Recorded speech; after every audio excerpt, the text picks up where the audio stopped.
ഗുജറാത്തിൻ്റെ വിജയലക്ഷ്യം ചേസ് ചെയ്യാനിറങ്ങുന്ന ബാംഗ്ലൂർ. സിറാജിൻ്റെ ബോളിൽ വിരാട് കോഹ്ലി ആ ബോളിനെ നേരിടുന്നു. ബോള് നേരെ വാഷിംഗ്ടൺ സുന്ദറിൻ്റെ കൈകളിലേക്ക്. പക്ഷേ വാഷിംഗ്ടൺ സുന്ദറിന് അത് പിടിക്കാൻ സാധിക്കുന്നില്ല. അങ്ങനെ വിരാട് കോഹ്ലിയുടെ ആ വിക്കറ്റ് ഗുജറാത്ത് നഷ്ടപ്പെടുത്തുന്നു. ആ നഷ്ടപ്പെടുത്തിയ വിക്കറ്റിന് പിന്നീട് ഗുജറാത്ത് വലിയ വില തന്നെ കൊടുക്കേണ്ടി വന്നു.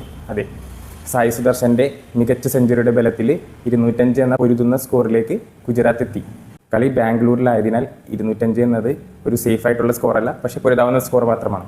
എന്നാൽ ചേസിങ്ങിന് ഇറങ്ങിയ ബാംഗ്ലൂരുവിനെ വിരാട് കോഹ്ലിയും ദേവ്ദത്ത് പടിക്കലും ചേർന്ന് വളരെ അനായാസം ജയത്തിലേക്ക് അടുപ്പിക്കുന്നു. എന്നാൽ ഇരുവരും ഔട്ടായതിനു ശേഷം ജിതേഷ് ശർമ്മയ്ക്കും രജിത് പട്ടദാറും പെട്ടെന്ന് തന്നെ പോകുന്നു. ബാംഗ്ലൂർ സമ്മർദ്ദത്തിലാകുന്നു. എന്നാൽ രക്ഷകനായിട്ട് കൃണാൽ പാണ്ഡ്യ വരുന്നു.